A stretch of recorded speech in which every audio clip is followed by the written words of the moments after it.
So ayun, isang magandang gabi sa inyong lahat mga ka-hunter. Panibagong gabi at panibagong vlog muli tayo. Mga silent viewers ko po pala dyan, mga subscriber, hindi yung aking mga followers. Sana po yun sa mabuting kalagayan po kayong muli ngayon. Muling nagpabalik po ang inyong kaibigan, Aliwas Under PH. Saka yung aking dating alaga, si JRP. Muling nagbabalik. At ito, magpasensyahan ninyo at bagong restore lang. Bago ko lang siyang gawa kasi buhat ng sira-sira na yung mga parts niya. Ito yung dati kong donkey. Sira na sa loob oh. Kaya pinalitan ko lang itong plastic bottle ng pesticide. Pang temporaryong matagalan muna. So bago kayo magtaka kung nasaan si M22, pinakonvert ko pa siya mga ka-hunter sa ating kaibigan na maker. So ganito lang itong mukha ng ating marble gun na gamit ngayon, pero may divider to sa loob. Pakita ko sa inyo.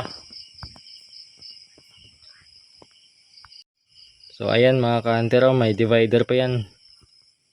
Matibay ang pagkagawa ko din ito. So ditali-tali na lang muna yan oh. Tsaka mga shoes glue yung pandikit, glue stick, kasi wala tayong epoxy. Yan. So sige mga ka-hunter, hunting muna tayo. Subukan natin to. Tingnan natin yung performance nya. So mga ka-hunter, update tayo. Yan yung ating gamit, pinadali ko lang pagkagagawa. May dalawang tukmo mga ka-hunter sa taas oh. Ayan. I-zoom natin para makita nyo.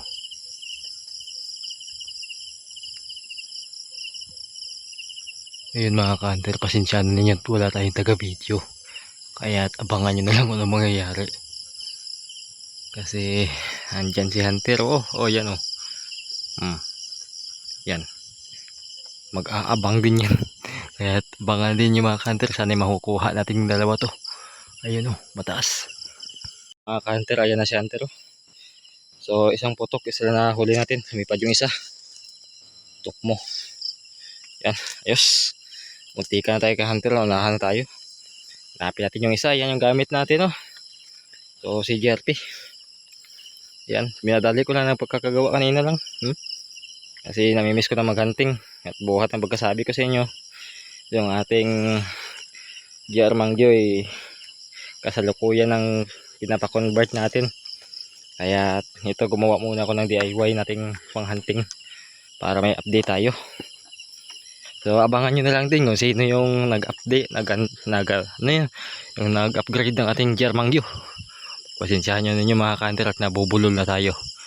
Matagal-tagal na din na hindi ako nakapag-vlog. So sige mga ka-hunter, maghahanap-hanap muna tayo. Sana makadagdag pa, sayang yung isa. Mga ka-hunter, may nakita ko dalawang piraso.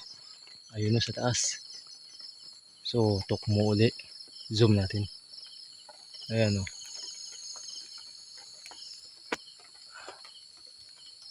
Oops. Napasobra naman yung zoom. Ayun mga ka-hunter, sana makuha natin. At masyadong mataas kasi.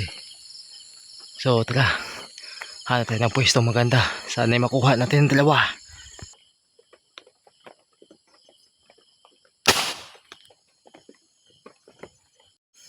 Ayun mga ka-hunter, nakuha natin dalawang tukmo. Ayun o. Si Hunter, unahan pa tayo. Nakyat natin dito sa taas para mahuli natin. So may tatlo na tayo. May dadalhin tayo bukas sa trabaho. So, update na tayo. Mga idol, subukan natin yung double kill. Dalawang bato-bato. Ayan. So update na lang. So mga idol, double kill. Bato-bato, buhay pa yung isa. Yung isa yung deadly. Ayos. Oh. May 5 na tayo mga idol. Ayan si Hunter, oh, tuwang-tuwa na. May pang-ulam na kami at may dadala din ako sa trabaho bukas. Ayan.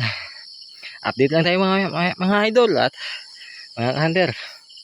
Oh, maambon-ambon.